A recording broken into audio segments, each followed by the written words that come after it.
Good afternoon, sir.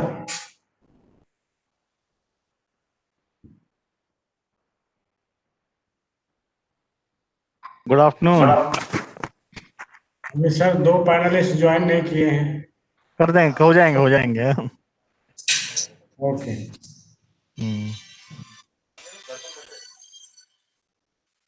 Rajan ji एक बार mail और भेज दीजिए।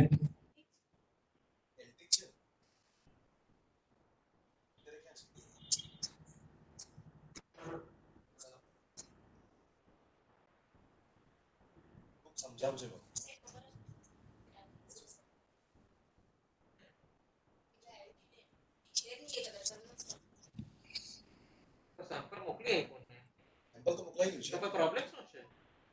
થોડુંક આપણે અંદરથી કાઢીએ એના પર.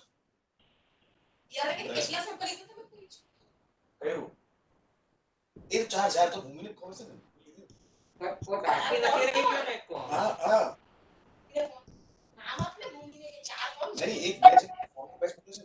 આ તોમે તો ના છે એ પાછું નહીં. અરે પેલી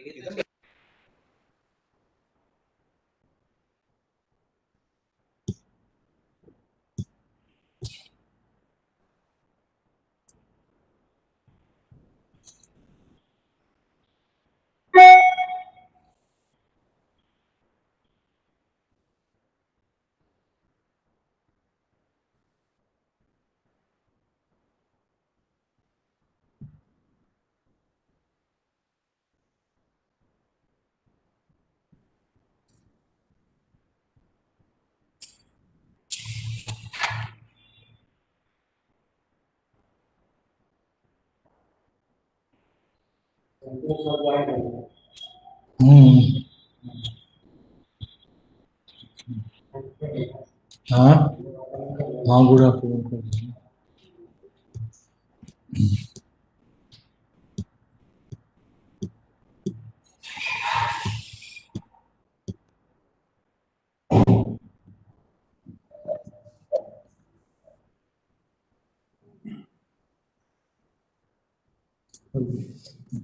sir good afternoon Santosh sir. Good afternoon Ranjan बाबू, सब ठीक है? सब ठीक है सर। अच्छा, पोल्यूशन तो नहीं है ज्यादा वहाँ? यहाँ पॉल्यूशन नहीं है। दिल्ली के पॉल्यूशन को देखते हुए पॉल्यूशन का प्रोग्राम स्टार्ट किया गया है। और विजयवाड़ा में पोल्यूशन नहीं है? कल तो कल कुछ लोग भी आए हुए थे, लेकिन यहाँ पर अभी कोई पॉल्यूशन नहीं है। अच्छा, वो हम अलग से बात करेंगे ताकि लोग वापिस ज्वाइन करेंगे हम को। अभी तक तो पार्टिसिपेंट कर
किशोर सर, पैनलिस्ट ज्वाइन नहीं किए हैं, तो क्या 5 मिनट वेट करें उनका?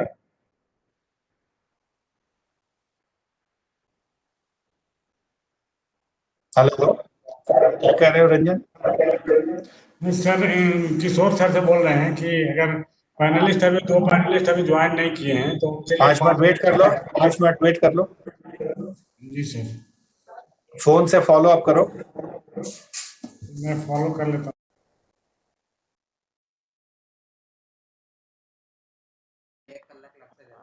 हेलो। हाँ जी सर। हाँ, मेरे ख्याल से एक एक पैनलिस्ट वो अटेंडीज में ज्वाइन हो गए हैं मेरे ख्याल से। वो क्या नाम है? अजय अजय सिंह नागपुर ख्याल से अटेंडीज में है। हाँ, अटेंडेंस में है सर, उनको हाँ पैनलिस्ट में लिया है। हाँ, ले आ गए वो। मैं श्री से ही पूछ लेता हूँ।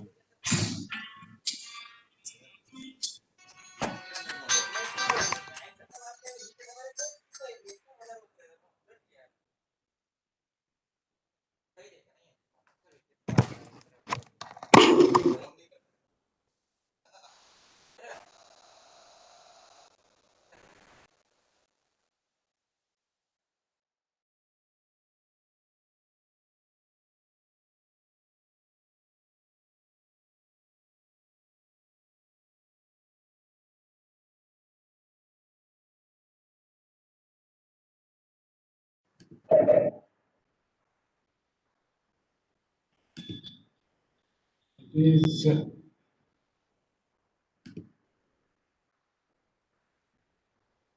एक हेलो। श्रीकांत है। हाँ, वो श्री कुमार जी भी मेरे ख्याल से अटेंडेंस में ही है। पूरा नाम क्या है सर उनका? एक मिनट में देखता हूँ। SR श्री लिखते हैं। हाँ हाँ, श्रीकांत कुमार लिख रहे हैं। श्रीकांत कुमार के नाम से तो आ रहा है। नहीं, श्रीकांत के नीचे श्रीकांत,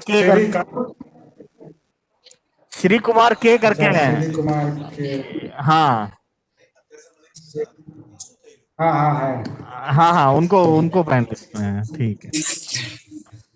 तो सर, हाँ अब स्टार्ट किया जाए। बिल्कुल। तो 2 मिनट और वेट कर लेते हैं। हाँ, let's wait for couple of minutes more. I think more people will join.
Raka sir, आप शुरू कर सकते हैं। ओके रंजन जी, स्टार्ट। संतोष सर भी हैं, आ गए हैं, सारे पैनलिस्ट भी आ गए। हाँ, संतोष सर दिख रहे हैं मुझे online. Yes, thank you sir.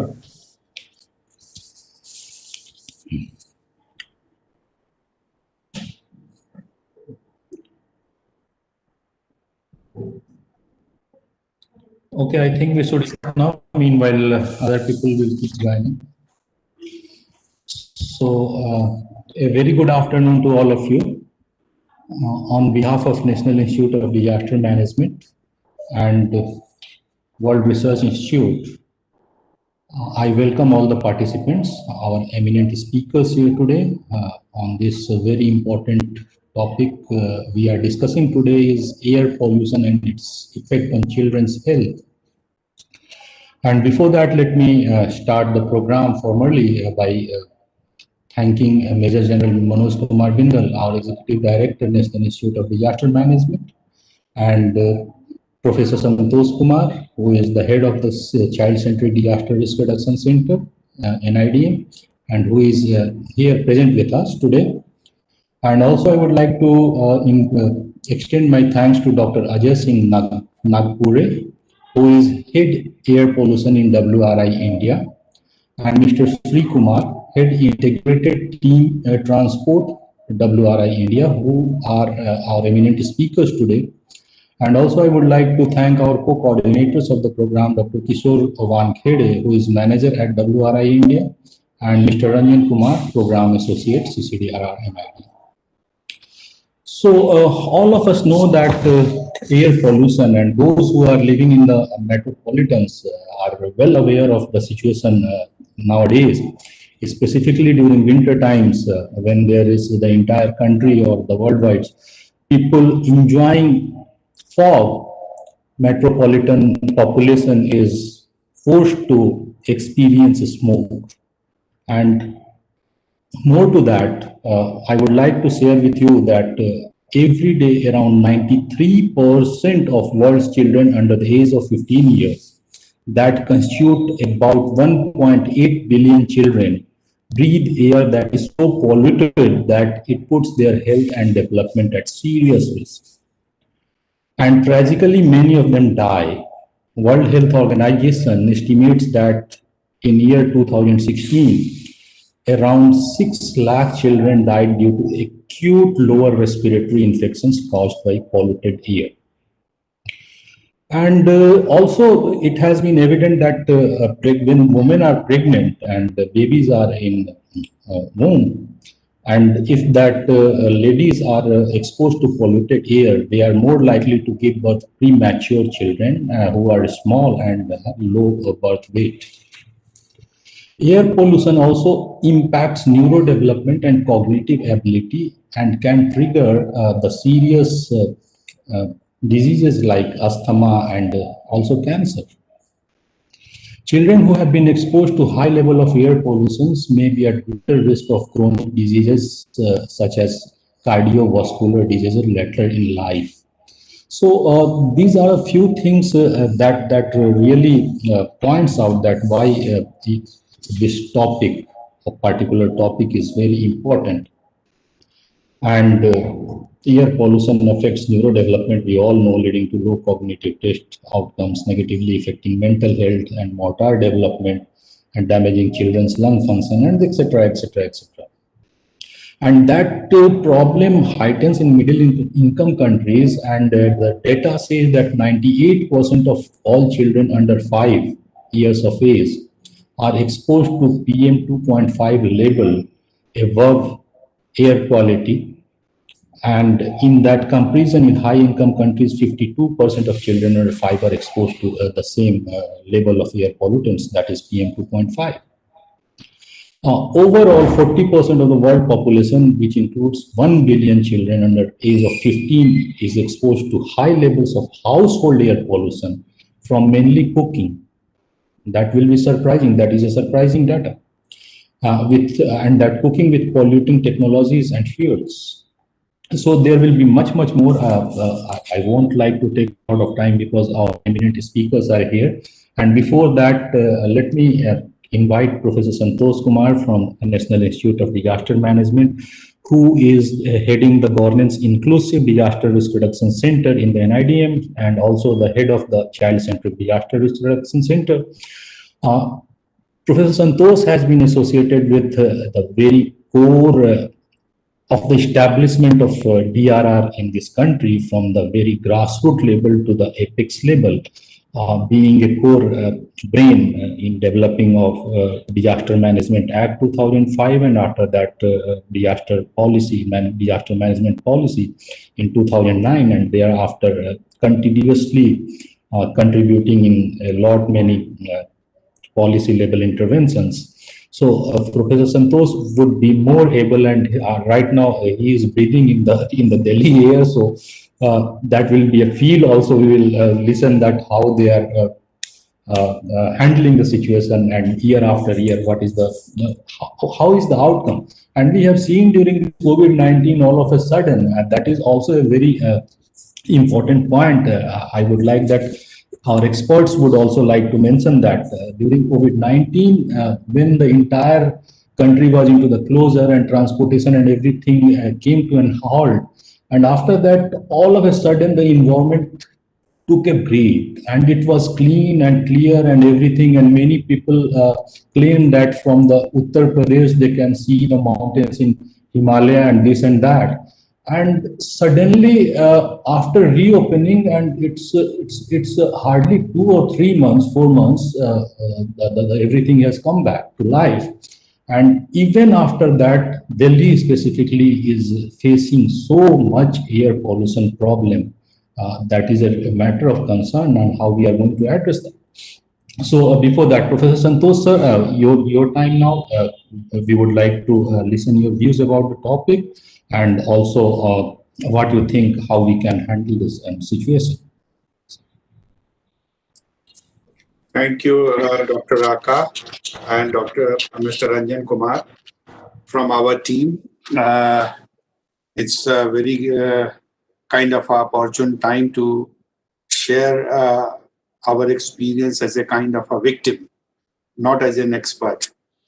And I'm very much happy with the collaborator, and we have this institution who is actually collaborated with NIDM, Child-Centered Disaster Risk Reduction.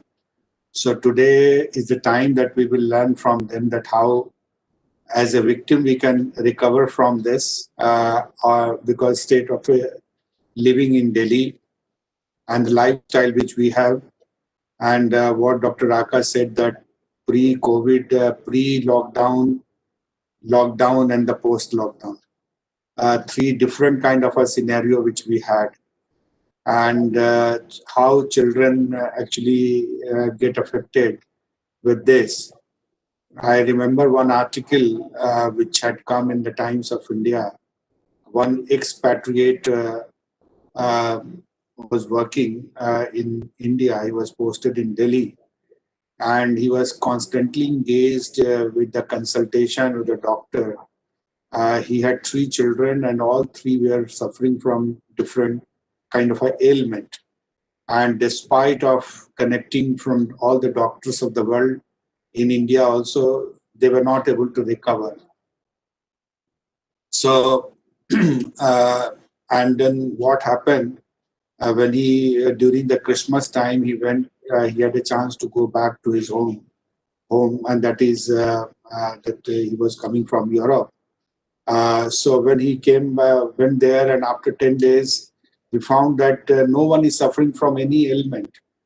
And then he was really stunned to see the situation that in Delhi he struggled for this kind of a pollution. He didn't actually that time understand that he is facing because of the pollution. Doctor was advising 1, 2, or the other kind of a medicine testing and so on and so forth. But when they landed up on their own motherland, when they reached there and they found after 6 days or a week's time, comfortably all right, then he wrote back to the doctor that what is this, and this is the report is there, and they are feeling better. Then the doctor could discover that maybe because of the pollution, air pollution, they were suffering like that. So he wrote an article in the Times of India or something, some newspaper I could read, that Delhi is in a poisonous state of affair. So he had this opportunity that he could leave, but and he left. He didn't join back to Delhi. But and I also remember in one of the Asian Ministerial Conference, which was organized by NIDM, Ministry of Home Affairs, and NDMA in Vigyan Bhavan. And in that also the foreign delegates, they were there, and they were working in India as an expatriate. They raised this is a fundamental question that how that Indian constitution, which say that right to life with dignity and quality of life we talk about. So when pollution is there, that what kind of a life which we are going, and why it is not coming there under the definition of disaster. So, and the disaster management department is not concerned with the air pollution.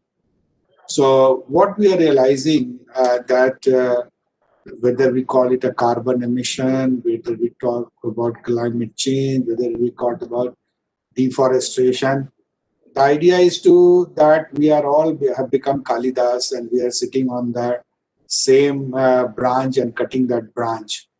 But he had a philosophical idea, but we are without any philosophical idea. We are cutting this and we are into a bad affairs. And as on date, when you live in Delhi and NCR and many other cities of the country, every day you get this pollution is becoming as a slow killer, which we are not realizing. In the neighborhood also, you will find that many children are suffering with this, and they are using this devices to provide a kind of a external or which you say that artificial breathing, and that is a kind of a concern which we have. I have a small film. I don't know whether you have seen it or not, but I was thinking to share this with you. If it is possible, Raka, is it possible? It's a 2 minutes film. Yes. It's not my film, but it has come to me from this WhatsApp group. So I wanted to share this film. Yes, exactly. Ranjan ji sir को ये right they दीजिए तो presentation का right, फिर वो video share कर पाएंगे. हाँ सर, अब आप शेयर कर सकते हैं. I can share now. हाँ, स्क्रीन पे चला के स्क्रीन शेयर कर दीजिए.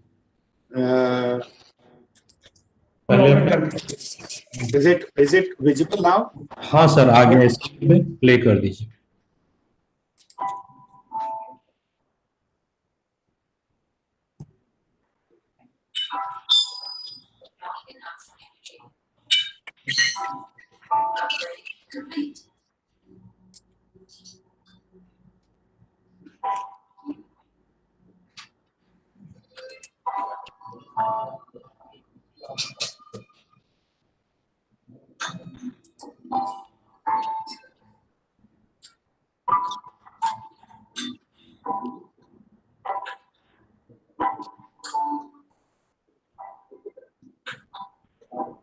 Tissue, tablia, lunchbox, water bottle. Okay. Photo click लिया? खत्म हो गया. खत्म हो गया? अभी एक दिन पहले तो लिया था. प्रतीक, तुमने लिया क्या? Yes, mom. कैसे खत्म हुआ? कल मैं वो फुटबॉल खेलने गया था, तो वहाँ यूज हो गया. क्या? तुम पागल हो गया? यहाँ पर मैं इतने पैसे बचा रही हूँ, तुम्हारे डैड इतनी मेहनत कर रहे हैं ताकि तुम लोग बाहर निकल सको, तुम स्कूल जा सको. तुमने पूछा क्यों नहीं मुझे? Just leave it. कोई फायदा नहीं चलाने का. मैं ऑर्डर कर रहा हूँ. She was getting late for school.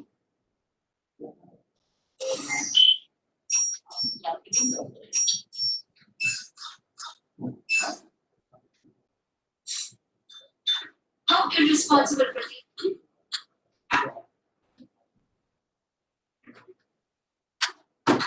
इस साल 2016 नहीं 2030 है. इंडिया फुटबॉल वर्ल्ड कप में खेल रहा है. मोबाइल इंटरनेट 4G से 10G हो गया है, पर बाहर इतनी पॉल्यूशन है कि हम ऑक्सीजन के बिना बाहर नहीं निकल सकते. प्रतीक, देखो तो जरा. शायद मेरा ऑक्सीजन किट आ गया है.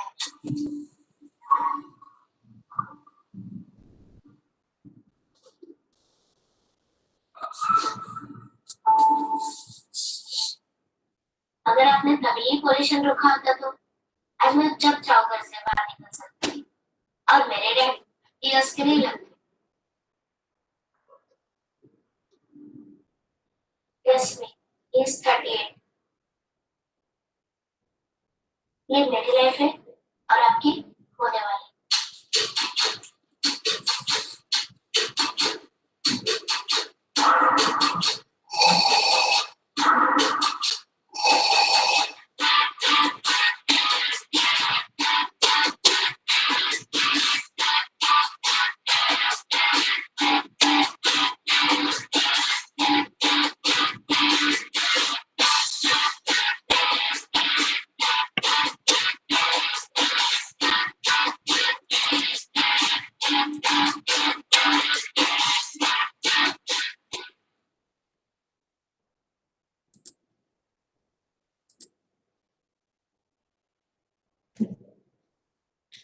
So this was the film which I wanted to use, and probably you have seen this film, and many more discussion would come from the experts, but I just wanted to share this kind of a concern, whether everybody is concerned about COVID and all and other disasters which is happening, and another are looming large. So what kind of an impact would be? So I'm sure that experts would deliberate upon that, on the possible action points for every individual, which we can take up, and we should become the part of the solution rather than becoming part of the problem. So we can't be neutral. That I don't have to say. Either we are the part of the problem or we are part of the solution. So we have to identify our role in this combating this. So I would just stop here and say once again I would welcome everyone and extend my heartfelt thanks to everyone, the collaborator and the delegates who have joined today for further discussion. Thank you very much, Dr. Thank you very much, sir. Thanks a lot. Now I would like to request Miss Banna Tyagi ji to introduce WRI and both the expert speakers also. And after that, we will invite our experts to deliver their talks. Banna Tyagi ji. Yeah, good afternoon, everyone, and welcome to the webinar. Banna ji, namaste. Banna ji, namaste. Aapka swagat hai. Thank you so much for joining. Thanks a lot. Okay, so I'm Banna Tyagi, working with Air Quality Team at WRI India. WRI India provides objective information and practical proposals to foster environmentally sound and socially equitable development. So WRI India puts the ideas into actions to build transformative solutions through 5 interrelated programs, which are sustainable cities, climate, energy, sustainable landscape and restoration, and climate resilience. So these programs are led by an interdisciplinary team of over 150 researchers located in our offices in Delhi, Mumbai, and Bangalore. We combine research, analysis, tool, and direct engagement with the policymakers to demonstrate alternatives that bring about sustainable change. We hope to turn ideas into actions and find scalable solutions to address the developmental priorities of India. So this is about WRI India. And now I would like to introduce today's speaker from WRI India. So first is Dr. Ajay Singh Nagpure. He is the head of air pollution in the Sustainable Cities program at WRI India. He works on developing research strategies and conducting research in the area of air pollution and health risks. And then we also have Mr. Shri Kumar with us. He's the head at the Ross Center for Sustainable Cities, WRI India. He manages urban development initiatives under the Integrated Urban Planning Strategy across various cities. So thanks, and over to you, Mr. Raka. Thank you very much, Banna Tyagi madam. Now, if Sir Santosh sir, if you kindly allow us, then we can invite our first speaker today, Sri. I think. Please go ahead. Please go ahead, Dr. Raka. Yes, sir. Thank you, sir. So, most welcome, Ajay Nagpure ji. Along with that, what Madam told about your introduction, I think you don't need any additional information to add to that. And most welcome. We would be like to learn a lot from your presentation and talks. Thank you, sir. Thank you so much, Dr. Raka and Dr. Santosh Kumar. And I would like to thank. Can you hear me? Yeah, perfectly all right. Yes.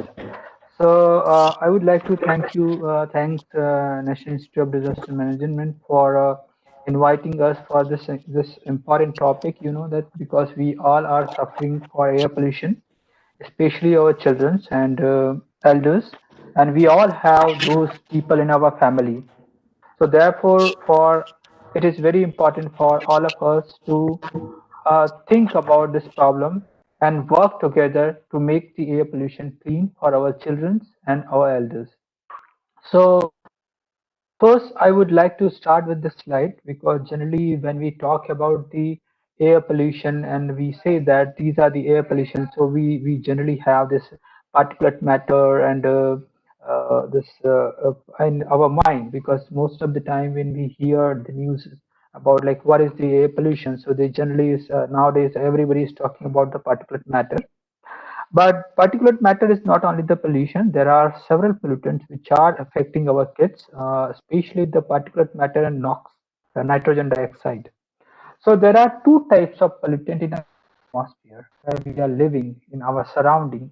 One is primary pollutants. So the primary pollutants are the pollutants which are directly released by the sources. For example, if you are driving a vehicle, so the whatever the smoke is coming out from the tailpipe, and that is called a primary. For example, if you are burning a garbage and whatever the smoke and the emissions are coming from that garbage, so those pollutants are the primary pollutant. But we all knows about the chemistry. So our nature is a very big chemical lab.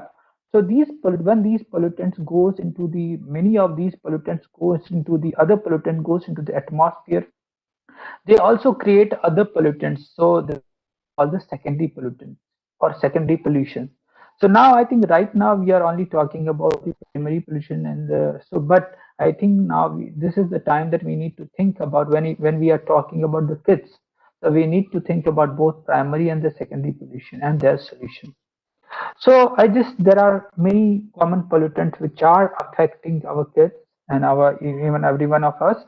So basically the carbon monoxide, nitrogen dioxide. Nitrogen dioxide is very harmful for our kids. If you have a high nitrogen dioxide in a household, there would be a high probability of asthmatic kids. So this is the one of the important pollutants: lead, sulfur dioxide, ozone, and particulate matter. These are the primary concern pollutants. I think they are having a very large health impacts on our kids and there are some common sources. For example, nitrogen dioxide, you know that this is the gas produced by the chemical interaction between atmospheric nitrogen and oxygen at a high temperature. For example, you know that our car has an engine, and then engine when we burn fuel, and when the high ignition point, when we burn fuel, it emits the nitrogen dioxide. So it causes the several health effects to our kids and as well as the greenhouse gas impact. Another pollutant is the sulfur oxide. So this is a pollutant released by them, especially from the thermal power plants and the other industrial sources. And I think in India, I think everybody these days, if you read any newspapers or anything, everybody is now talking about the particulate matters. So what is the particulate matters? The particulate matters, I think if you can say, these are the very micro thin particles, and the figure which you are seeing, this if you can consider the small dust particle, the size of a small dust particle is a 100 micrometer. So this particular matter which is called the PM 2.5. This is this portion. The PM 2.5 is a particulate matter that has the aerodynamic diameter less than 2.5 micrometer, and this is very toxic because this particulate matter has lot of chemicals, metals which are very harmful for our body. It can cause cancer. It can cause any other problem like a stroke. Because these metals or whatever the particles can stick to, can go to our lungs and deep into the lungs. So they are very dangerous to our health and the body, and especially for our kids. So when we talk about the particulate matters and why it is too dangerous, so I think because it penetrates into our deep lungs, and why it is possible. So this is the picture of a hair, human hair, and if you compare the particulate matter which are coming out from the different air pollution sources, so it is almost 20 to 30 times less than the human hair size, the diameter of human hair. So these are invisible pollutants which you can't see it by naked eye, but these are very harmful. So And nowadays in India, this is a this is a primary concern for the air pollution. This also reduces the visibility, and there are several other impacts. For example, it affects the crop production, it affects the climatic condition, it affects the energy generation also. There are a lot of impacts of the particulate matters which right now India is facing. And when we say that India is having 25, I think 21 out of the 30 most polluted cities in the world. So this is in terms of the particulate matters.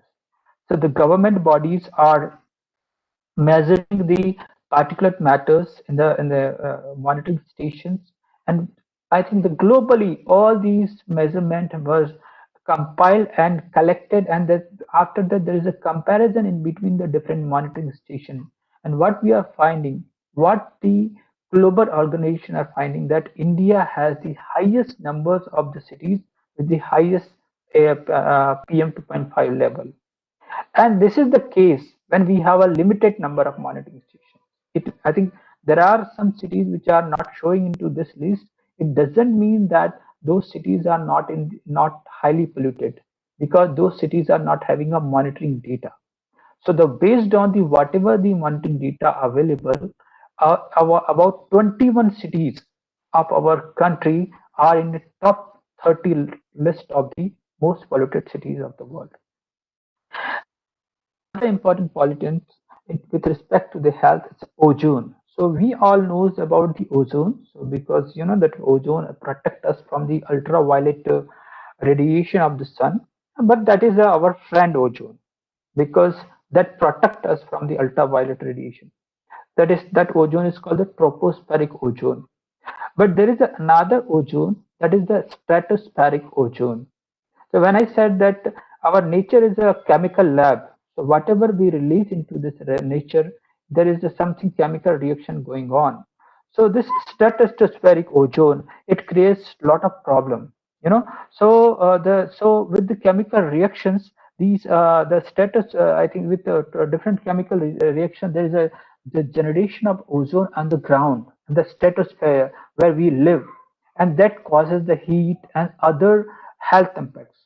So these are the some pollutants which I think we need to understand, because these are the primary concern, and or whenever we talk about the air pollution, we need to think about these pollution pollutants, and we need to ask whoever the policymakers, or like wherever we are having interaction with the any authoritative person, any authority, for example, or any policymakers or any officers or any politician, because this is the time for Indian citizens to ask the policymakers, like we are suffering, our children are suffering, our elders are suffering.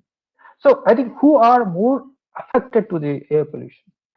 So first, in during high air pollution, who do exercise outdoor, they because there is during a high metabolic activity, they suffer a lot. People with chronic lung and heart disease, they are having a negative impact of the air pollution. Pregnant women, old age people, and children. So these are the, I think, the primary, I think, victim of the air pollution. And especially our kids. Our kids are the our future generation, our hope, and this I think they are getting affected by the air pollution. So I think there is in 2019, the you we all probably aware about the burden of disease estimation. So every 1 or 2 years, the World Health Organization with the Health Effects Institute, they estimate the number of premature mortalities associated with the different risk factors and the causes. So the risk factor is, for example, if you are getting, if you are, if somebody is stuck, is caught in accident, if he died because of that accident, so that traffic accident is the risk factor, and the cause could be a blood overflow or injuries. So this is the risk factor. So air pollution is the one of the risk factors. So in this figure, to tell you that how many people died prematurely in year 2019 in India. So about 16 lakh. 16 lakh is one of the highest numbers. So out of these 16 lakh people, 62% of people were died just because of the outdoor air pollution and 38% because of the indoor air pollution. And this is important because we are not these. The air pollution is acting like a slow poison. For example, if somebody caught an accident, the within a 2-3 minutes or 1 hour, we can see the outcome of that accident. The difference between the air pollution and the traffic accident is the time.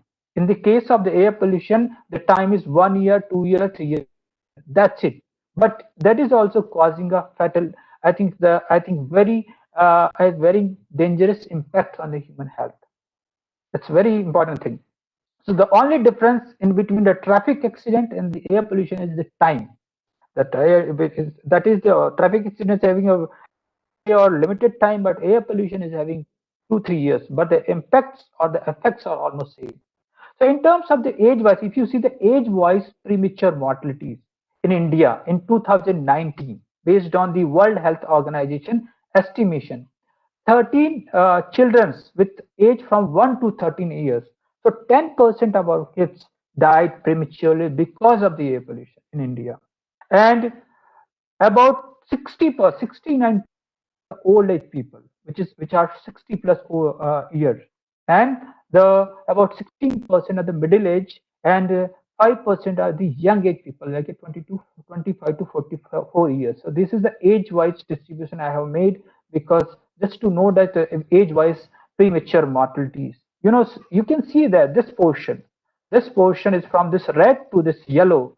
A lot of young people are dying prematurely in our country just because of the air pollution. And now this is the time to realize, because the single life matters, and here millions of people are dying just because of this air pollution. So to the kids. So I think then after that I went through in detail with the kids how these kids are. So I distributed the age-wise premature mortalities of the children. So what I found, like about out of this total premature mortalities of children, so about 60% died just within, I think, early neonatal, or the 0 to 6 days. The age was those children, or this is the infant mortalities, we can say the 60% out of the total children mortality, 60% were died just because of the air pollution. And then about 16% is about the age between the 7 to 27 days. If you compare the total children premature mortalities in India, and you just distribute into the age categories, you would find that out of the total children died in due to air pollution risk factors, so the 60% are the early neonatal, means 0 to 6 days old, 16% to 7 to 27 years old, and 16% 20 to 1 year, and 5% is 1 to 4 years.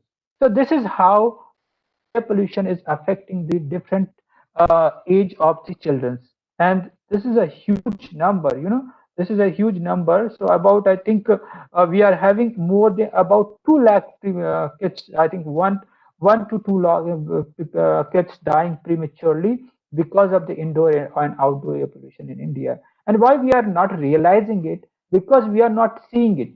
It's not visible to us, because it's a kind of a invisible killer. For example, if you are living too nearby some kind of atomic radiation instrument, so you can't see that radiation, but you definitely get affected by that radiation. The same thing is happening with the air pollution, but we are not realizing it. But this is the time that we have to realize that, because a single death matters, and here millions, the lakhs of the kids are dying every year because of the air pollution.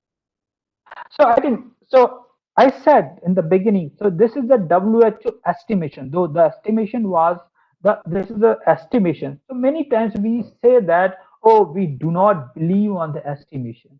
These are the estimation by the researchers from the outside of our country. So many times we are in denial mode. So this is the picture.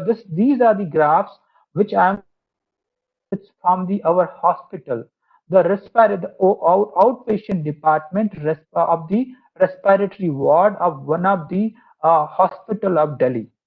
So Indian Express has conducted a survey in these hospitals, and they recorded the number of OPD patients in the hospital from 2005 to 2014 and 15. And what they found that about 300% increase in OPD patient in on a single hospital. And this is single hospital data. So you can see that how it is getting affected. I think it is increasing or it is affecting our health. And what they found, the lot of these kids, and this is a picture, this is a real picture of the Vaibhav Sharma. The kid name is Vaibhav Sharma. He's a 13-year-old kid. He lives in Sahibabad of Delhi and suffers from allergic, chronic cough and breathing difficulty. And he has forced to skip school often. Needed 3 hospital visits in the winter. That time the survey has done. So there in Delhi, a lot of these kids are having, I think, these types of problems. I'll share some more data with you. So what kind of effects air pollution are giving to kids? There are several negative impacts air pollution are having on kids, like a stunned lung growth, reducing lung function, increased risk of developing asthma, acute lower respiratory infection, impaired mental and motor development, behavioral disorders, low birth weight, premature birth, infant mortality, childhood cancer, increased risk of heart disease, diabetes, and stroke in adulthood. So these are the negative impacts, multiple negative impacts these kids are having. So we have to be very careful about our kids. At least we have to care for our kids, our children. We don't care about ourselves, but our kids need a fresh air or a healthy environment. So like that the air pollution start affecting when women get pregnant. So when pregnant women are exposed to the polluted airs, they are more likely to give birth prematurely and have a small, low birth weight children. This is it is a fact. Epidemiologists are studying these types of research in India and globally. Air pollution also impacts neurodevelopment and cognitive ability and can trigger asthma and childhood cancer. A lot of these numbers are increasing in our country. Children who have been exposed to high level of air pollution may be at greater risk for a chronic disease such as a cardiovascular disease later in life. So these are the very yes. This is an important figure. I think somebody might be. Could you please unmute your mic, please? So this is an important figure. So that according to the Global Asthma Report 2018, 66% of our children in our country are having asthma. 6%. This is a big number. And adults, this number is only 2%. So the Global Asthma Report says 2018, like 6% of children have asthma in India. That is a huge number. Study, I think that there is a researchers, they conducted a study in a different location of Delhi, and they did a survey about the asthmatic children. And what they found in an industrial, they conducted this survey, industrial, residential, rural, and I think total survey. So what they found, like industrial area, the children who has asthma is 11.8%. The residential is 7% and rural is 3.9%. And overall, Delhi, I think about 8% of the Delhi kids or the children are asthmatic. 8% of our children are asthmatic. This is an important figure. I think that we need to realize it's our children or somebody else's children. This is an important thing that we have to realize, and we have to come up and we have to tell ourselves that we have to do something at our end, because this is a big number and our kids are suffering because of this killer. Why children are vulnerable to, I think, why air pollution is especially harmful to infants, toddlers, and children. So I just compile a literature from the different studies. There is a study done by Deng et al. It's a Chinese researcher, and they say he conducted, because the children are not a small adults. They are not adults. They are children. That we need to understand. They are children. So their airways are smaller and still developing. Like for example, when we grow, our legs, our entire body develops. Similarly, our lungs are also developed. So they conducted a study about I think they developed a model of human airways of a different age, 7-month infant, 4-year-old child, and a 20-year-old adult. And they conducted a similar kind of breathing like technique, develop a model and develop a setup of the entire research experiment. And what they found, like the particle deposition in the both upper and lower airways is the highest in infant, next in the child and lowest in the adult. So this is how, because if you are breathing us, I think if you are in the same environment, like the same exposure, and but the kid get more affected than the yourself because you're a young age person. And this is a picture. Now this is a scientific study which I got it from the, I think, a scientific publication and a medical record. Yeah. Another thing is that children breathe more rapidly than adults and so absorb more pollutants. They breathe more rapidly and than adults and they absorb more pollutions and pollutants. So that's another thing. And nowadays we are using prams and other equipments nowadays. So buggies and prams put them at the level of car exhaust or like the where, because for example this is the picture, and now you can also see this picture in Delhi. Because a lot of parents kids, they take their kids into the I think this pram or this so, and now you can see this is a car and this is a pram. You can see that the exposure level of this person who is carrying this kid, and but the exposure level is highest for this kid. You know how the kids are getting exposed to the air pollution, that they also live closer to the ground. The kids lives closer to the ground where some pollutant reach peak concentration at the time when their brains or bodies are still developing. So you know that you can see this is the height of this person, this is the adult, and these are the kids. So here this is the exposure level is very high for some pollutants. So they are more exposed to the air pollution. Therefore, I think it's very important to understand the kids are not like an adult. Consider them as adults, they are different than other. Their body mechanism, metabolism, the other things are different. I think so. Very another thing, so that newborns and young children are also more susceptible to household air pollution in homes that regularly use polluting fuels and technologies for cooking, heating, and lighting. And you can see that there is a fuel burning over here. Kids are exposed to the air pollution. There are some pictures here. You can see the picture. And this is another pictures. This is another picture. So yeah, so I think many times when I say this type of thing, so many people say we are using traditional fuels from long time and we are not getting affected by the air pollution. This is the argument generally I got it from people who do not know the air pollution much. So therefore I just got this figure. Yesterday I thought I should share this figure with you. This is the deaths per 100,000 lives, infant deaths from 1950 to 2018. From 1915 to 2018, the infant death rate. This is a per 100,000 death rates in 1950 to 2018. So you can see when we say that we are using traditional fuels from long time, our children were not getting affected by the air pollution. That is wrong because we were not aware about this negative effects.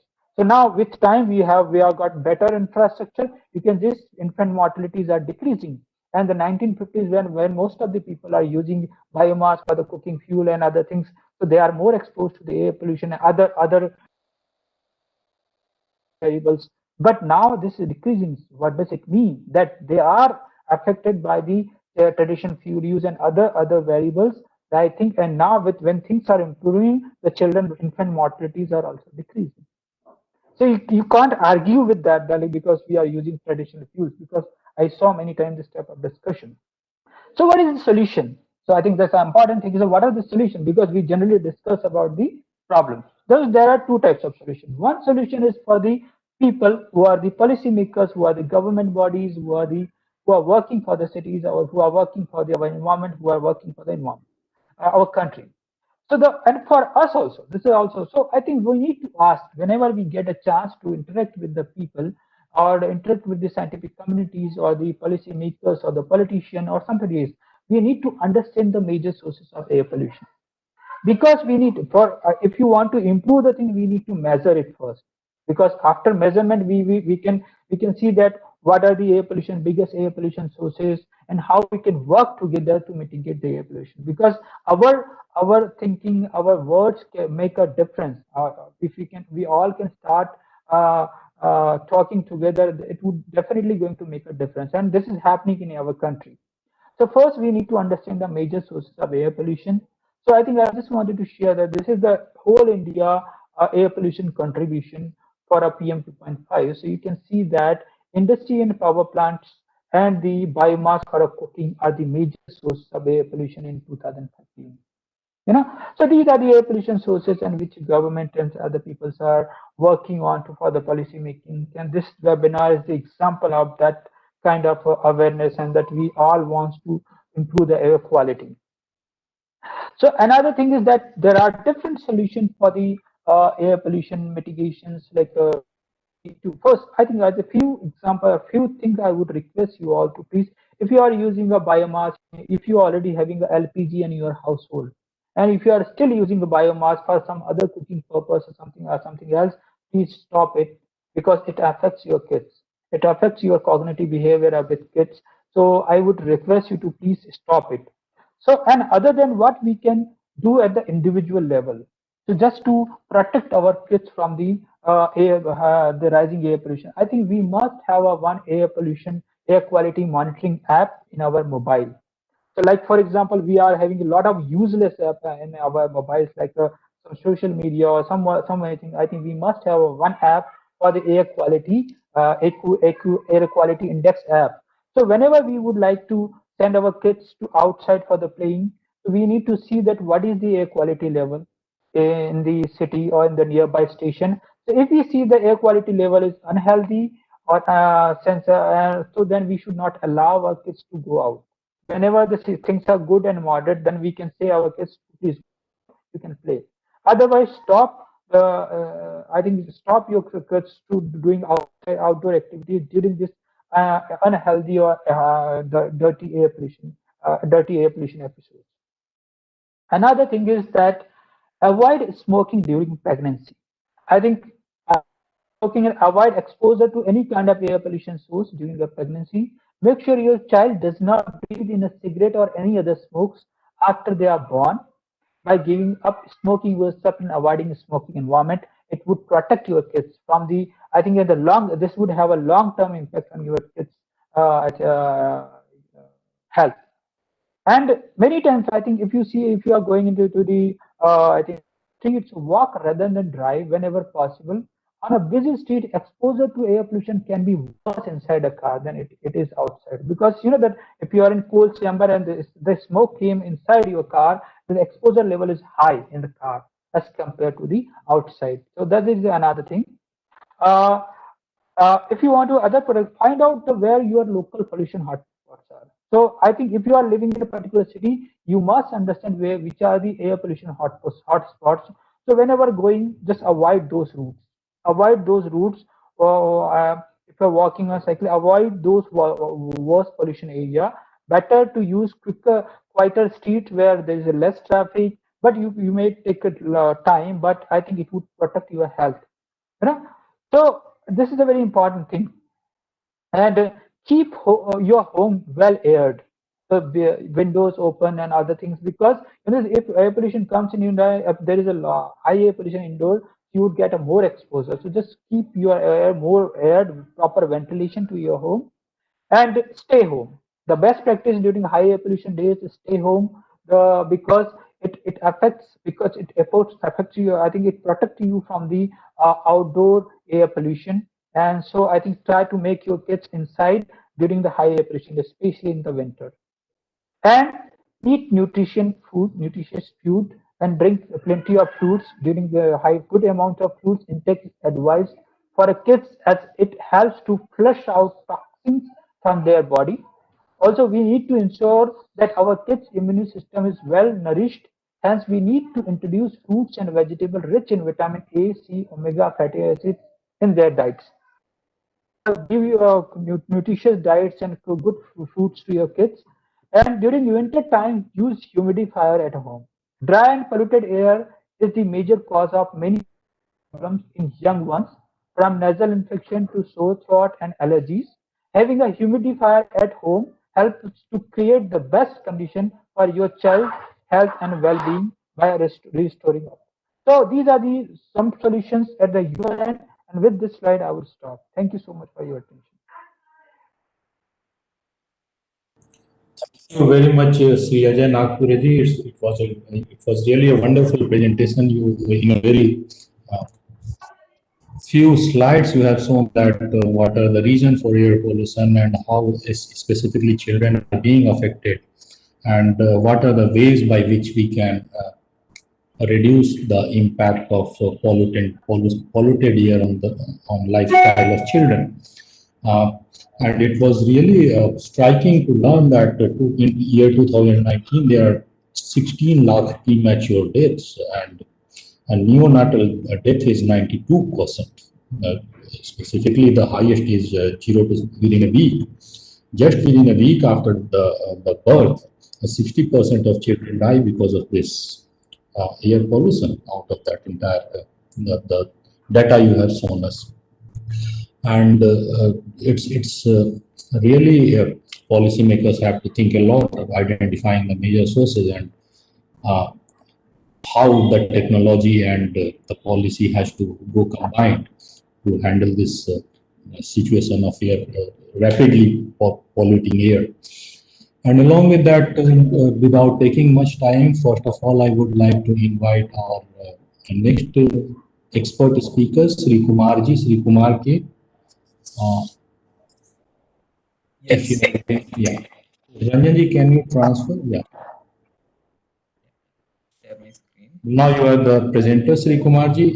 After your presentation, after your talks are finished, then we can take question, answer, and discussion session.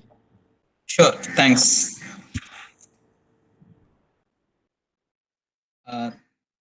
Thanks a lot for inviting us to be part of this very important and very interesting discussion.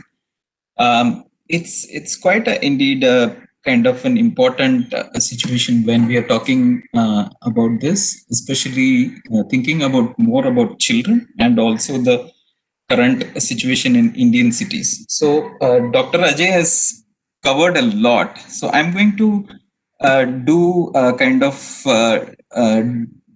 focusing on children and how cities and what cities can do about it, and also a little bit deep dive into some of the sectors. Okay. Just to keep ourselves in perspective, how would we change our cities if we think the world of through the eyes of a young child, right? And young child, say for example, about 1 meter of height and who is age of around 3, an average height. How will we really reimagine our cities? How are we really providing our cities in a way that they are really nice for the children, right?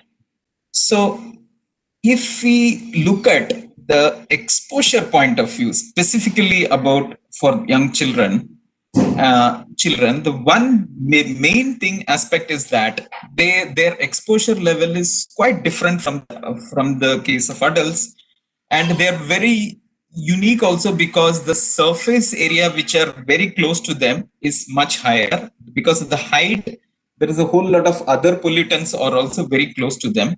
They are also very explorative in their behavior. They don't really take caution because of if any pollution is there or not. And there is a lot of micro environments which are getting created, and our children are also getting used to or getting put in those situations because of various reasons and so on.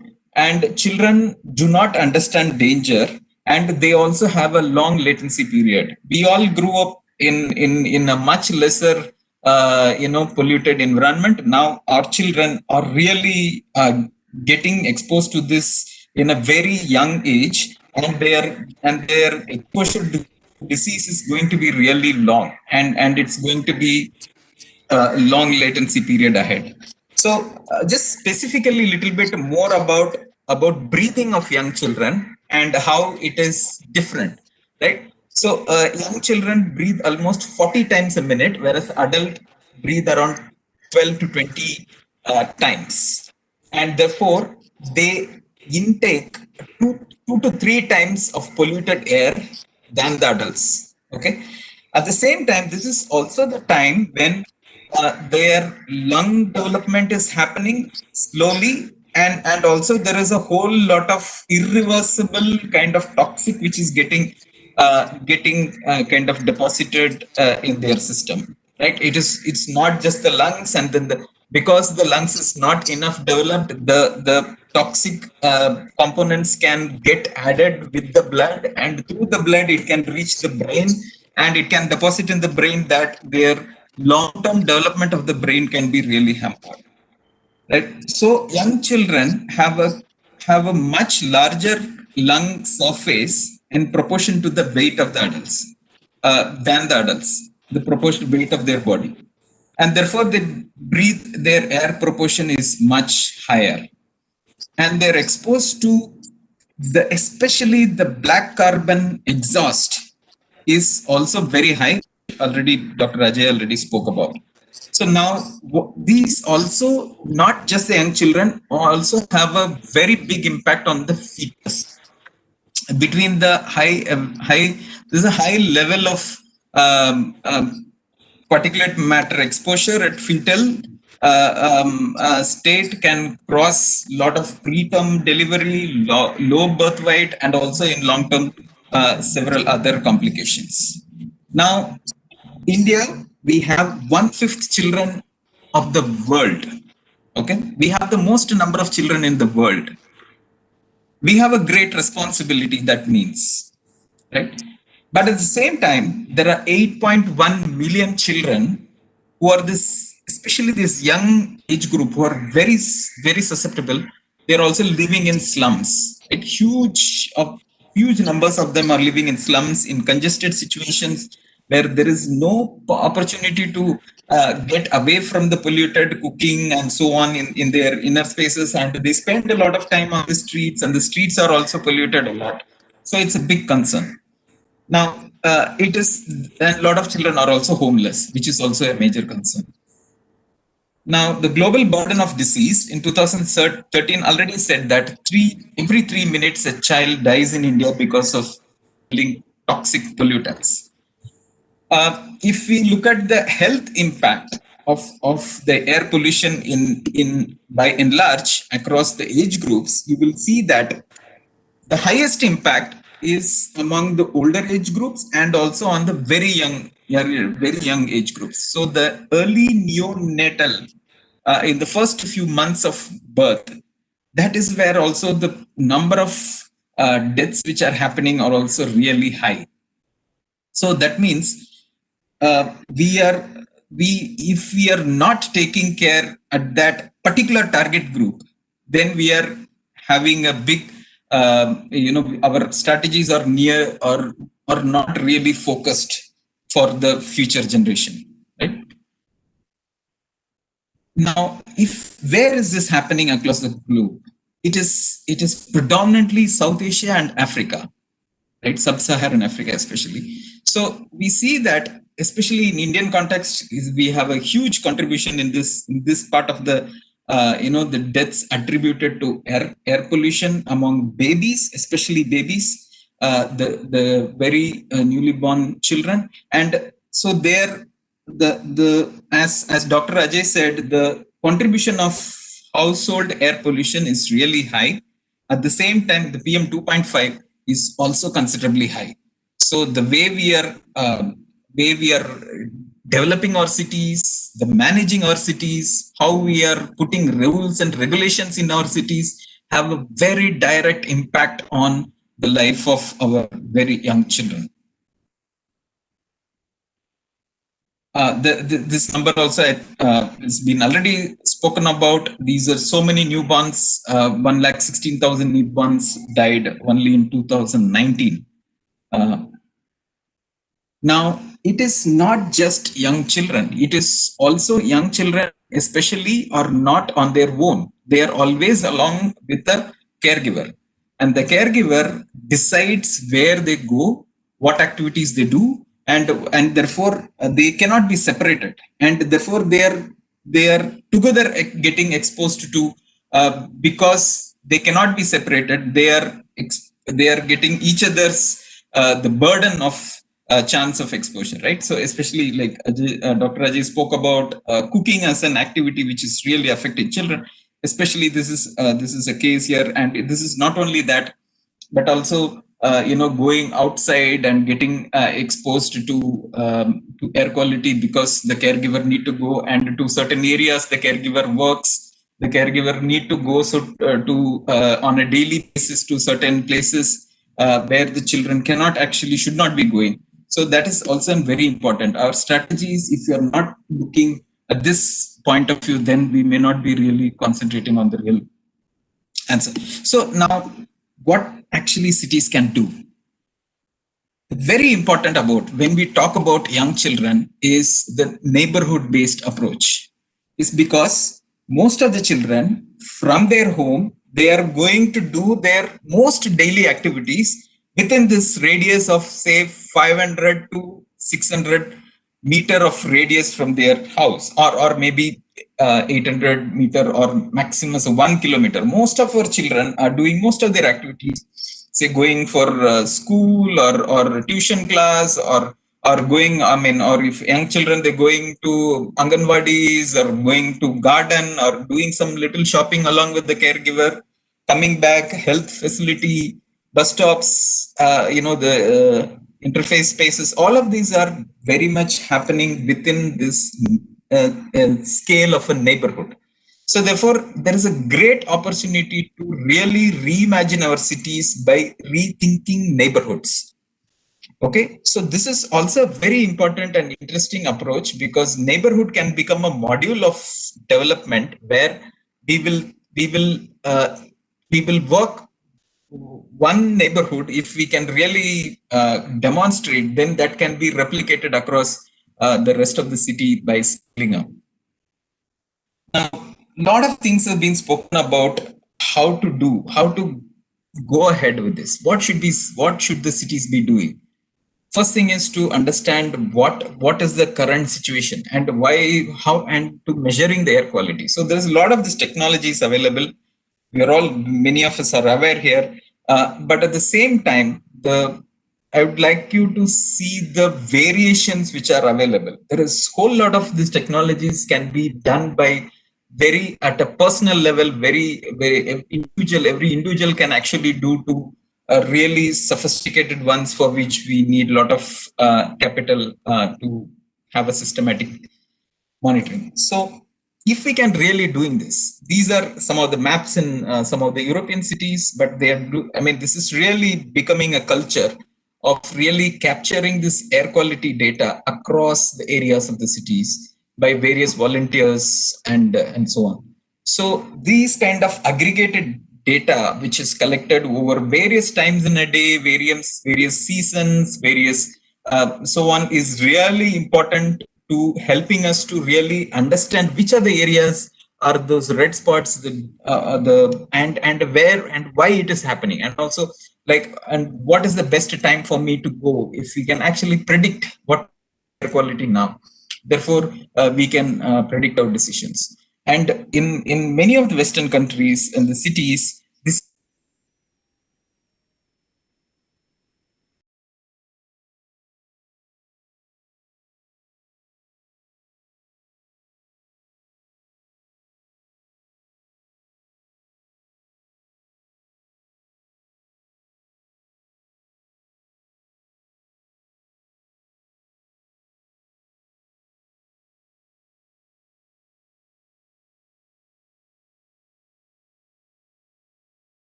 some technical problems are बताया हो गया है.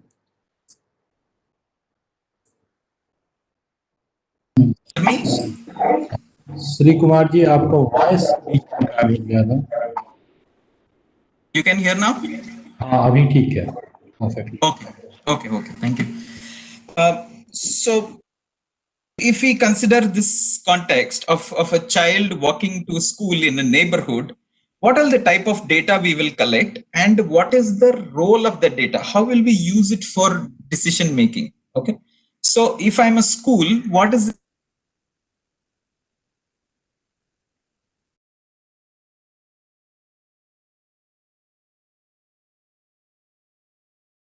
like a traffic police or other frontline agencies who are managing that area, how they need, what they need to collect. If I am an NGO, what I should be looking at, what kind of data I need to collect. For similarly for a government or it's a local business. One important thing we will have to understand is that every decision has an economic angle. And economic angle will have a lot of other impacts such as livelihood. There will be a impact of on it, and there will be issue of technology. There is issue of capital to change, and so on. But how to ensure that uh, each people of this have a very different way of understanding data. For example, if I am a school, if I have a school, then I should be understanding what is happening within my school campus, what is the air quality within the classroom, what is happening in the immediately in the playground, what is happening at the entry when the children are waiting to enter into the school, what is happening in the routes connecting to my school, where are those hotspot of issues, and those sources of pollutants. Is it related to any of the local business, or is it any of the transport, or any of this? Then that's where the traffic police comes. Is it that unwanted movement or thoroughfare movement is happening through the neighborhood? Is it really possible to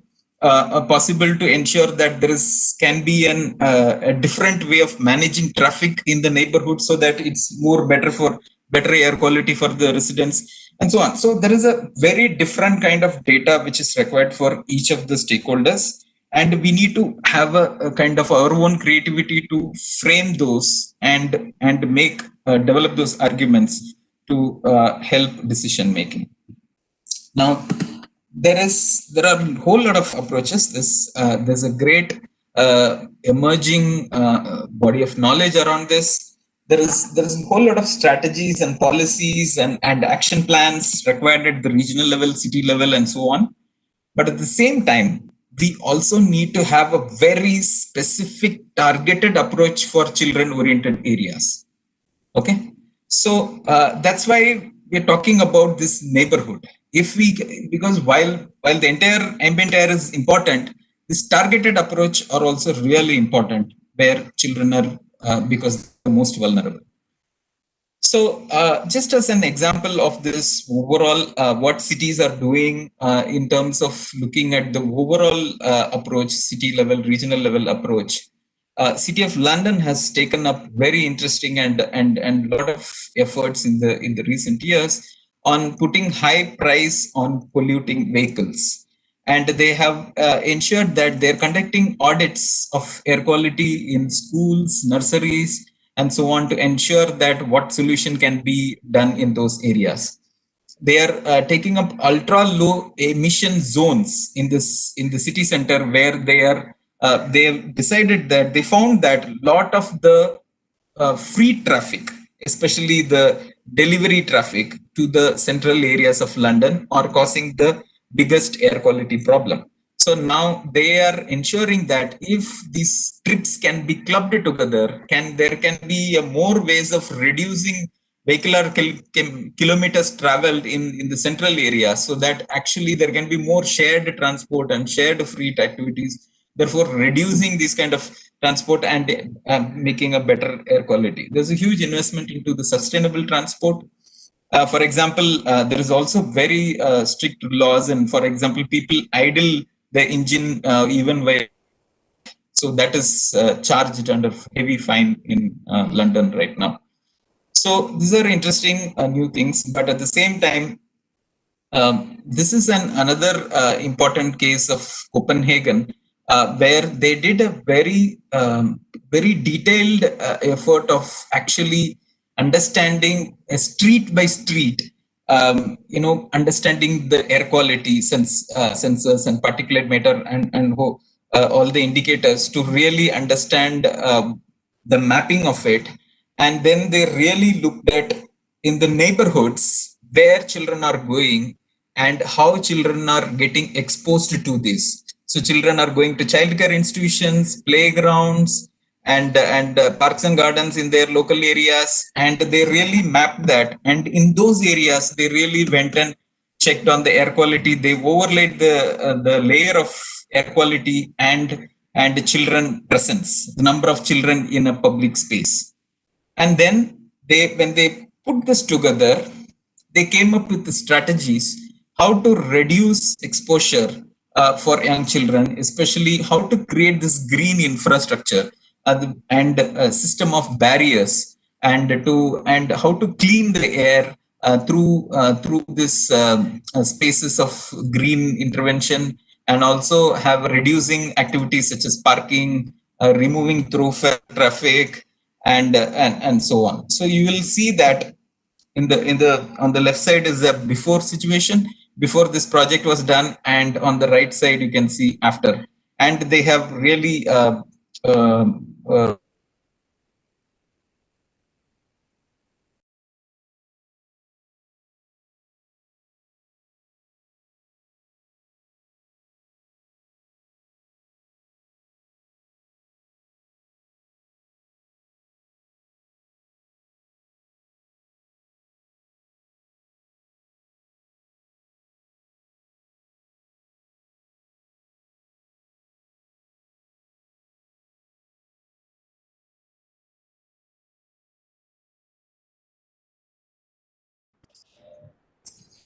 Shri Kumar ji, आवाज फिर आपकी नहीं आ रही है, check करेंगे एक बार।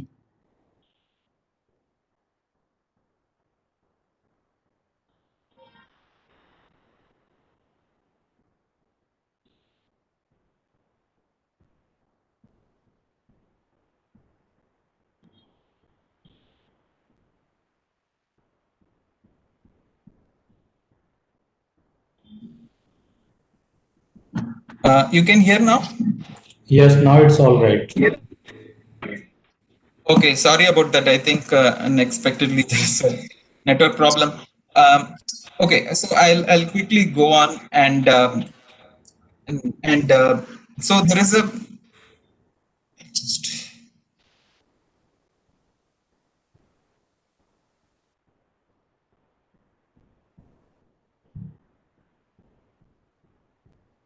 air quality, and also before and after this green interventions, planting of trees, canopies of trees were planted to ensure that some kind of filtration is happening, and it is helping to reduce high pollution. Similarly, in the case of in Hasselt in Belgium, they have used certain apps to really understand, to give opportunities for children to decide which route to go to a school or a garden or so on.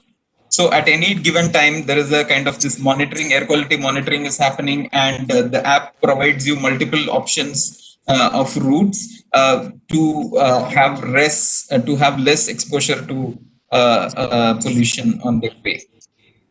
So like this, few cities are doing, but a lot need to be done in our Indian context. So where do we do? What do we do? What are the levels? What is the way we really look at it? This need to be really seen as a kind of resilience building exercise. So we need to develop a resilience and the ability of people to avoid pollution at the individual level, at the community level, and also in the city and the whole entire context level. So there need to be a lot of things need to be done systematically, encouraging people to break the culture of cars and collectively move towards sustainable mobility, better education and communication, and to think about this in a larger context, and displaying air quality levels in public spaces for people to really understand the impact, helping stakeholders to understand the precise health impact, and also people-led experiments and initiatives. Now, looking at, I think there's a whole lot of discussion going on. Many of our cities, if you see, is also having the high impact of PM 2.5 because of transport. So I'm going to little bit spend the issue of transport and how this can be tackled tackled in a more systematic way. Now, many of our cities are going through this tough. Many of us are worried. I mean, are having long time travel. We are distance. The distance of travel has become longer in the last few decades. The time we spent has also become really longer.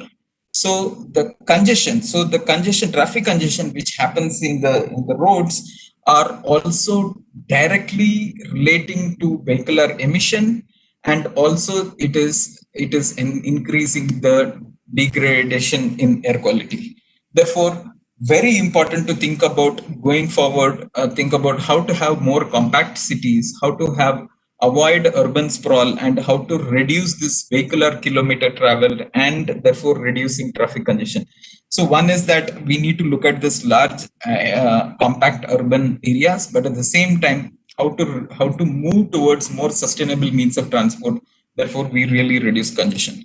So another very important thing is that there is a direct there's studies which have come up to show that there is a direct correlation between air quality and road safety. So because air quality actually impairs cognitive performance, it induces pollution induces stressful hormones within the human body, which causes more aggressive behavior, the momentary aggressive behavior during driving, and also the risk appetite during driving becomes higher because of the pollutants, and this really affects the behavior of momentary behavior of drivers and pedestrian, which is also contributing to road crashes and accidents, and road safety is also another big issue of a disaster which is happening, that 43 children really die every day in our roads. Now, there is also, it is not just when air quality is also bad, the air quality is also having a direct correlation with noise pollution. So Indian cities are already very bad in noise, is getting very high noise pollutions. So at the same time, this is also happening along with the air pollution levels, high air pollution levels. Then it has a multiple layer effect on children, especially on learning disabilities, attention difficulties, and several cardiovascular diseases in long term. Now, there need to be a lot of things need to be done. There is a lot of need to be done, and a lot of this needs a very a systematic, sustainable approach. Really understanding what is transport, how people are traveling, what are the infrastructure they're using, what is available, what is not, what is the solutions which are not available in the current context, but they can be planned for the in the immediate future. So there need to be a systematic understanding of it and their emission footprint to be able to really plan that. And there can be solutions which need to be really focused on pedestrians, and pedestrians are the largest way to reduce the vehicular kilometer traveled. And Dr. Ajay also said that, how you said that the pollution within a car can be much more higher than the pollution when you are exposure when you are walking. So there is there need to be really a systematic understanding on enhancing pedestrian spaces, how to create the buffer between pedestrian spaces and the vehicular traffic, therefore reduce act as filter, green buffer, shrubs and trees, and reduce the impact of it. At the same time, also have a systematic way to enhance the air quality in the public spaces. So community engagement is the central thing of it. This is an example of how we can, how an example of a car-free day really help to liven up a neighborhood, to really think of streets as a public space, and much reduced pollution when there is no cars. And therefore, there is a great opportunity to really think about reimagine our transport sector in that point of view. So ultimately, it is the behavioral change to protect the children that is the most important we need to achieve. The behavioral changes among people among the officials, among the service providers, among businesses, among the caregivers, and among the children. So understanding the impact of air pollution on their health and how to do that, and a whole lot of activities need to be done for that. Have a data and awareness. We need institutional changes. We need government departments need to be really concentrating on this in a way that there is a coordinated effort. And then there need to be a whole lot of managerial changes, how we manage our cities, how we clean our cities, how we manage the pollutants, sources of pollutants in our cities. And this is possible only if we do a policy and regulatory changes which will ensure that that is possible. And of course, most important is also infrastructural changes. We need to really make this infrastructure changes so that all of this together, there can be a better impact on managing the exposure to air quality. So that's it. I ended with that. Thanks for the opportunity. It's a great opportunity to be here. Thank you very much. It was a wonderful talk by Sri Kumar. Rightly, he told that after showing that how much children and general population of India is vulnerable with this air pollution, and how much important is actually the targeted approach and behavioral changes along with the technological help, building resiliency and participation, community engagement and awareness. And also he touched upon cross-cutting things like road accidents and noise pollution within his presentation.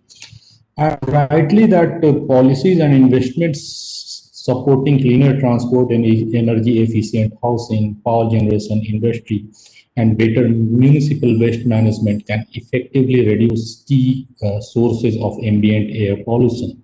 The success of new commission and clean air plants depends on the ground implementation of the policies and programs by the government, and government has to interfere a lot. Right now we are seeing that within the Delhi NCR, the situation of air quality has gone worse because of the toxic air choked with smoke, partly from farm fires in the neighboring states, industrial and vehicular pollution, and road dust. Those all who are living in the NCR and Delhi, they have to face it in their day-to-day life. All the children have to face that. And the toxicity shoots up every winter. Every winter, it's a permanent phenomena right now due to several factors we can say, including the wind speed is lower during the winters, the festive firework of Deepavali, that may be a reason, and the crop residues burning by the farmers in the neighboring states. And every winter, people of Delhi and NCR has to lessen their days of life. And that's pathetic actually.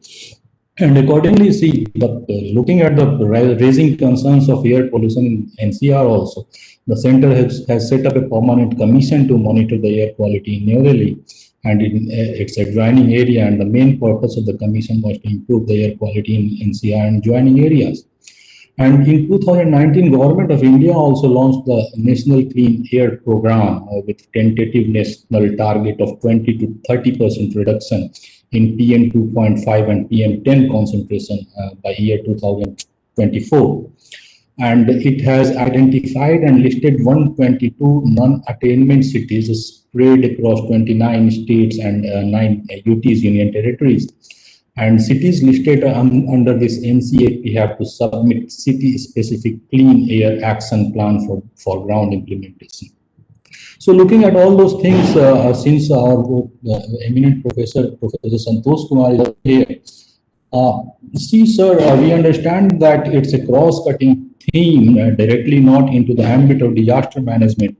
But since we are looking for the core concerns of the children, and this air pollution has been a major reason for their not well development, we can say, or mortality and everything.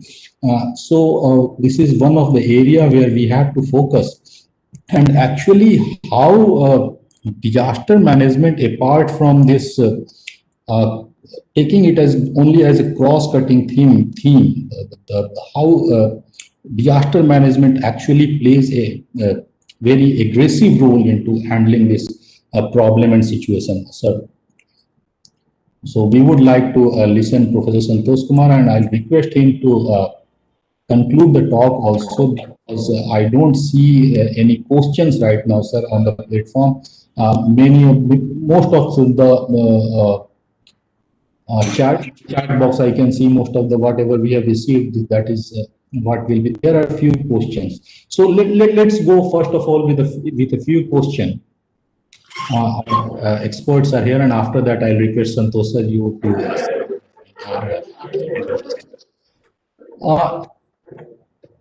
one question is from Aswini Kumar Das. Is it possible to get the authenticated air pollution data in India?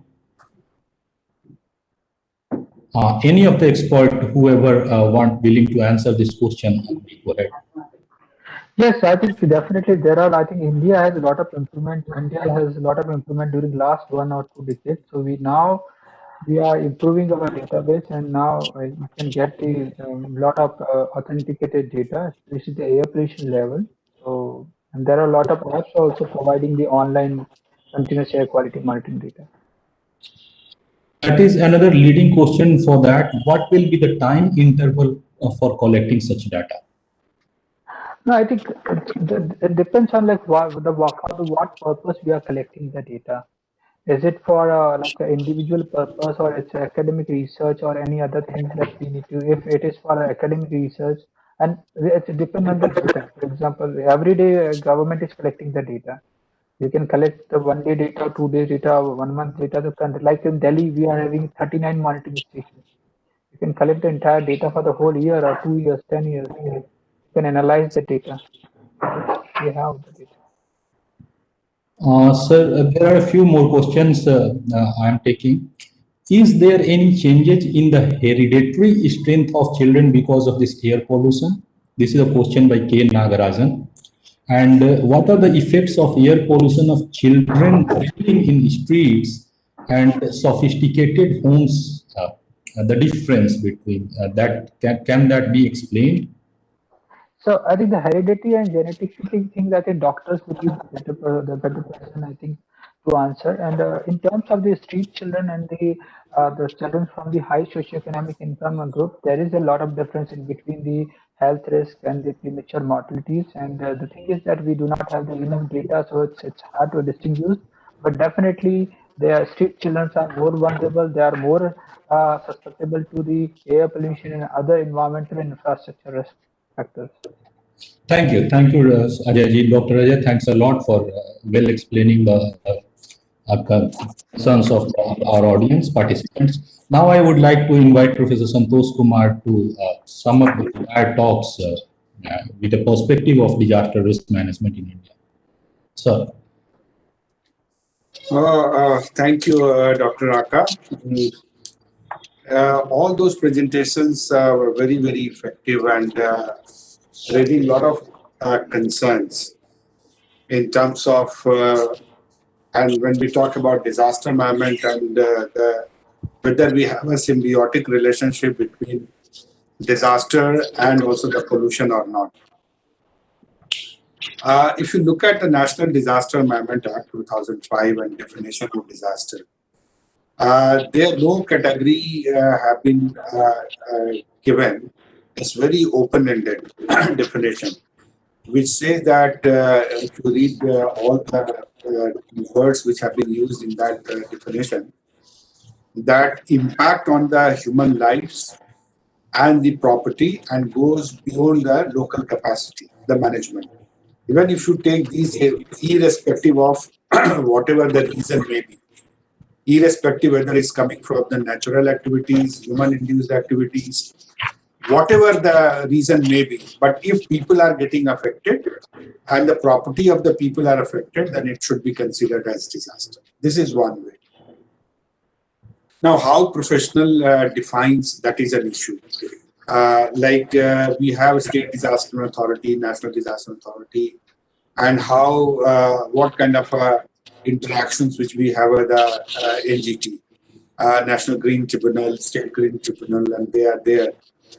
plus that many stringent law have been made for protecting environment and also the nature, especially on pollution also. So how the disaster authorities are coming proactively to have a dialogue with them, and how the other agencies, pollution, those who comes under the Ministry of Environment, and how they come forward to the disaster management agency to find a kind of a solution for this together. So currently, we say that in the definition, we don't have any problem when we go with the act. As far as my this understanding of the act and definition is concerned. But coming to the agencies working together, probably agencies level, it has not been much discussion. If I may not be aware, maybe pardon me for my ignorance, but probably the kind of dialogue which should have been there, probably it is not there. That is why we are having confusion regarding whether it's a disaster or not. Like the kind of data which we are receiving, that how many lives are getting lost, and the steep was shown in the graph that in one hospital, All India Institute of Medical Science, this is the steep and the lives of the people. It's very, very important to look at that how we are going to take up those things in the future. But conclusively, what we say, when it comes to the lives of the people, we say that first priority is to save the lives of the people. Everything moves are around people. If people are not there, nothing is required. But if people existence are in danger, then definitely we all have to come together. And that is why these two presenters also have identified the scientists and saying they have just given the gravity of the situation, that how the pollution is taking place. And but side by side, some good stories are also coming that Government of India is concerned about this, and we have a national policy on that. Also, we have a kind of a national solar alliance for emitting, reducing this carbon emission. So that all the sources we are trying to, instead of what we say that don't treat the patient but treat the disease, or treat the so that is what going back to the origin, so from where it is originating. So that kind of a work is required, and big cities definitely we are monitoring on a daily basis, and we are concerned, like Parali happened in Delhi and all got together and it's to be done, and Government of India also strengthened the this tribunal. So what I am saying is that the questions and presentation took place. Maybe CCDRR, as it is affecting the children's plight and children, future generation are getting affected, and it might not get converted into a kind of a like we had in the Nagasaki or Hiroshima. Those kind of the spastic children or many of the cases are rising also may are not correlated whether it's happening due to that. But these experts, those who have highlighted the challenges for the children's health. So I'm sure NIDM and CCDRR Center may start a debate. This was the first one, and try to bring these agencies together about talking about that how disaster management and climate change can go together. So that's how I see, and we see that those recommendations which have come up, maybe CCDRR and IDM can take up, and we will also be discussing with our climate change division, Yes. and probably that would be a part of the process, part of the thing. So we can think of taking up that agenda together. So idea is to look at the recommendations of these experts and taking this forward in the public policy, and how Government of India, what we can do is a kind of a, as a national institute, and we can also have a dialogue with the DMA. But once, let us have a couple of more webinars on this, so that we can crystallize our thoughts and we can discuss with, we will have an intervention of executive director and also member secretary, we will discuss with him also. But we need to build that case and the story along with the disaster management, this definition of disaster management.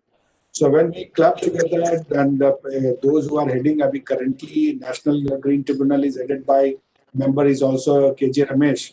We can also speak to him. He has been there in the disaster so long, and he has served as a DG of Indian Meteorological Department. So we can talk to him, and also we can crystallize with the Ministry of Environment and Forest.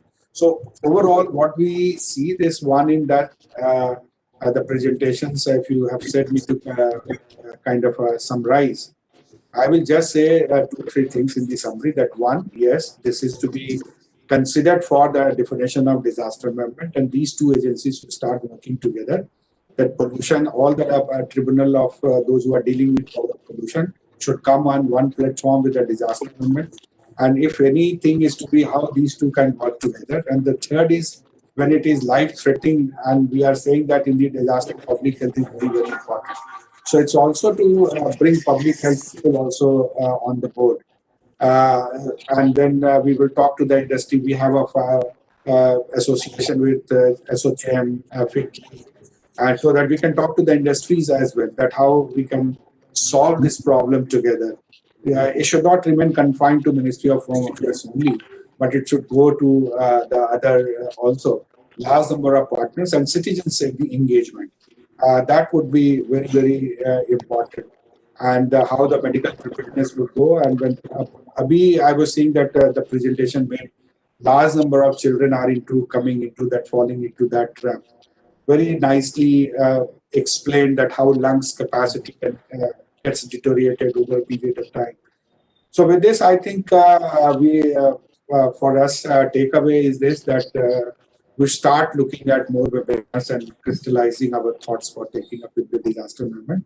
And maybe these experts, the experts who have made presentation, with their help also, we can take this agenda forward. And their recommendations we can discuss in detail. And NIDM's other departments' engagement probably would be the key. But before jumping on the gun, we should crystallize our own thought, and especially the child-centric DRR has a larger stake, because we are talking about children's health and they are the future generation. So we need to look at that, how our future generation is protected, and we can pick up that as a kind of a course of action for the country, that how we should move like this 1, 2, 3, 4 stages, and we can recommend it. We'll talk to the Ministry of External Environment and Forest. So thank you, Dr. Akha. We should bring on the board the Department of Women and Child also for each of the discussions. They cannot have this kind of a one-two of, they are not, their social security system should be built. So next time I will talk to the JS of Women and Child, and we will share these concerns, what is coming up. So thank you very much. Thank you very much, sir. Thank you very much for your very insightful summing up the entire topic today. And we have almost, we will do that. Certainly, whatever you have told, that is being taken care of or being recorded also. And based on that, we will prepare the report and recommendations of this webinar, no doubt about it. And we have crossed the time now. So if you allow me, sir, formally, I'll try to thank everyone here, and we will close the webinar. So, thank you very much to Dr. Ajay Singh Nagpureji, the head of the Air Pollution, World Resource Institute India, and Sri Kumar, head of Integrated Transport, WRI India. Both of your presentations were really wonderful and very informative and excellent, actually. We liked it, and I hope that all our participants, we can see in the chat box how much participants are sending us the feedback right now regarding this topic and your presentation. That is really wonderful. And also, I would like to thank you, Dr. Kishore Kumar Wankhede, sir, and Mr. Ranjan Kumarji for coordinating this entire event. And Major General Manoj Kumar Bindal, our Executive Director, National Institute of Disaster Management, and Professor Santosh Kumar. Heartfelt thanks to both of you for continuously patronizing us and guiding us. That is how CCDRR Center is excelling in its endeavor. And along with that, last but not the least, all of you participants, you are most valuable for us. And based on your feedback only, whatever feedback we are receiving from you, we are developing ourselves by going into the different, choosing the different type of topics and cross-cutting themes and the area which really you are interested to listen and learn about the topics. So don't worry for the certificates. Certificates will directly reach to you within 2 weeks, days of time, because this platform is automatically recording your presence also and your email ID. So those who have attended more than 80% duration of the program, they will receive their certificates. No problem with that. And with that, kindly give us go ahead for good night today, and happy festive season, happy Christmas, and happy New Year to both all of the participants. And most probably after this webinar, we will be meeting in the next year, where we will be hoping that this entire COVID-19 and all situation will be finally a relief for all of us. So goodbye, stay safe. Thank you.